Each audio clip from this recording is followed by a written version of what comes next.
연습 문제를 좀 풀어보도록 합시다. 보시다시피 전부 다 전개가 되어 있죠? 이렇게, 이렇게. 요거를 일반형이라고 보통 얘기한다 그랬었죠? 표준형으로 고쳐서 중심하고 반지름 구하는 문제가 첫 번째 문제인 거고, 두 번째 문제는 바로 요 부분. 딱 봐도 원의 방정식일 것 같은데, 원을 나타낸다 라는 조건이 있을 때 어떻게 문제를 풀어야 되느냐? 아주 중요합니다. 알면 간단한데, 모르면, 어떻게 풀어야 될지 손도 못 대겠죠. 그죠? 이런 문제고요. 두 번째 문제 같은 경우에는 세 점을 지나는 원의 방정식 구하는 거. 요거 한번 풀어보도록 합시다.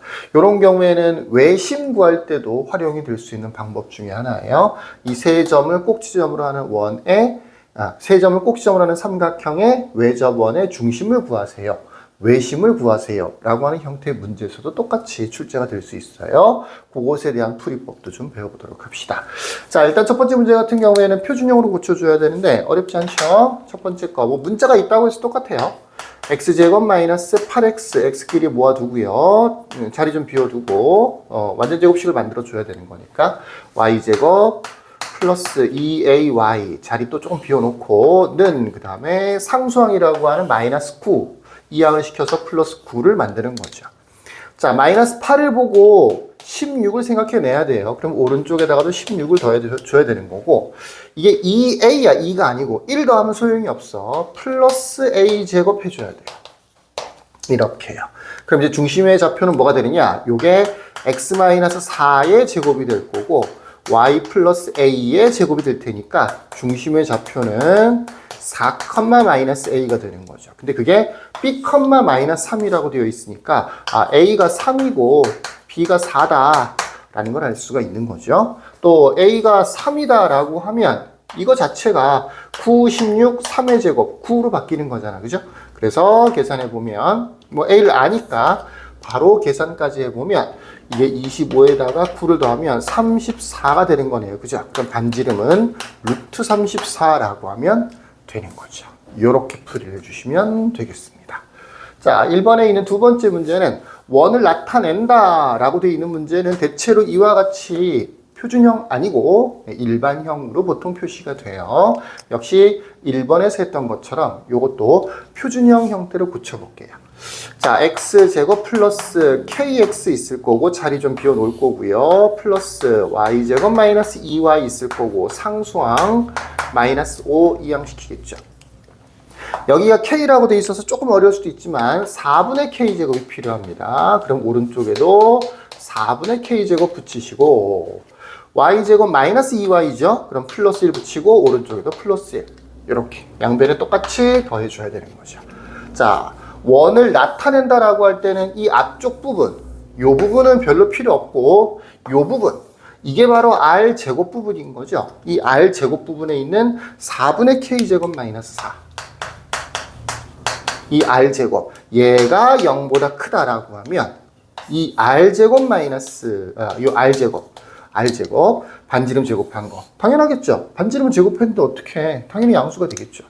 요 r제곱 부분이 0보다 크다라고 하면 얘는 무조건 1이 되는 거예요. 모양상 x제곱도 있고 y제곱도 있어요. 또 x 곱하기 y라는 항은 전혀 없죠. x 따로 y 따로 있고요. 상수항 있고요. 1이 될 수 있는 아주 좋은 모양인 겁니다. 딱 요런 모양에서 x 하나 y 하나는 없어도 둘 다 없어도 상관없고요. 요 모양이었을 때 x하고 x제곱하고 y제곱의 개수가 똑같기만 하면 돼요. 그러면 원의 방정식을 나타내는 기본적인 모양은 되는 건데 그 상태에서 이 우변에 생기는 r제곱, 얘가 0보다 크면 정상적인 원이 된다라고 하는 겁니다. 4를 곱할까요? k제곱 마이너스 16이 0보다 크다. 플러스 마이너스 4네요. k가 마이너스 4 아니면 k가 4. 요렇게 범위가 만들어지는 거죠. k의 범위를 구하세요. 요게 정답이 됩니다. k 자체가 음수고 이런 건 상관이 없어요. r제곱이 양수다라고 해서 부등식만 풀이를 하면 정답이 되는 겁니다. 자, 그 다음에 두 번째 문제로 가보십시다. 세 점을 지나는, 좌표로 주어져 있어요. 세 점을 지나는 원의 방정식을 구하는 가장 일반적인 방법은 일단은 원의 방정식을 하나 만드는 거야. 이렇게.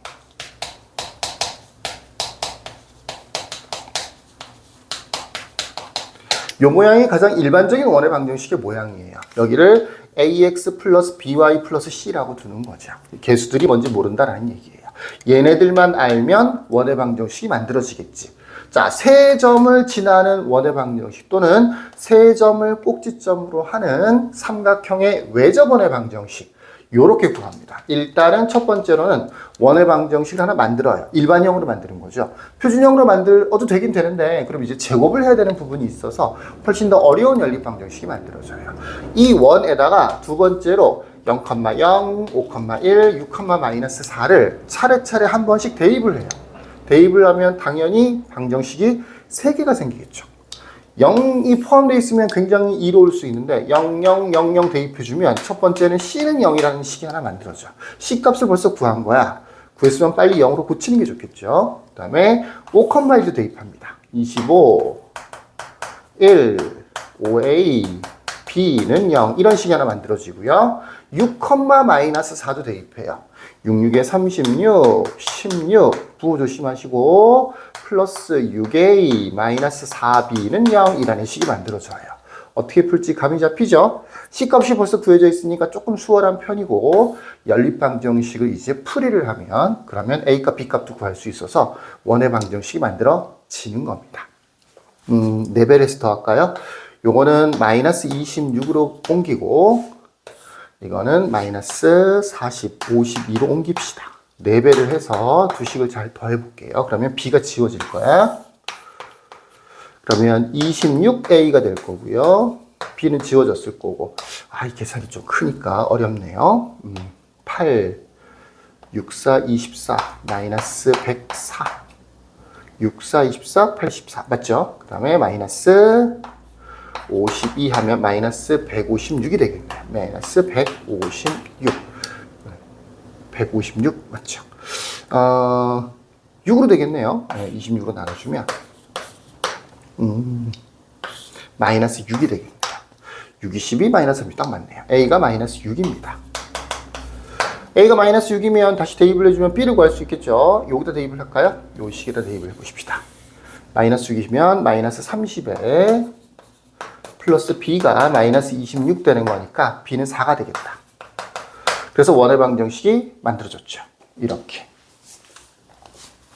x제곱 플러스 y제곱 마이너스 6x 플러스 4y는 0.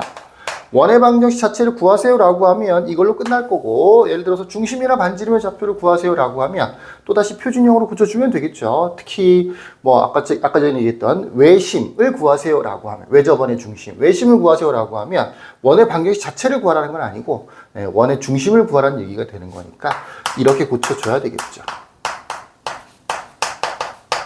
상수항이 없네요. 이렇게 하고요. 9가 필요하죠. 9를 더해 줄 거고요. 여기는 4가 필요하겠네요. 4를 더해 줄 거고요. 그래서 x-3의 제곱 플러스 y 플러스 2의 제곱은 13. 중심은 3, 마이너스 2면서 반지름은 루트 13이 되는 원의 방정식이 만들어지는 겁니다. 원의 방정식 자체를 구하라고 할 때는 이것만 해도 충분합니다. 이렇게 정답을 쓰면 돼요. 자, 어렵지 않았죠? 여기까지. 끝.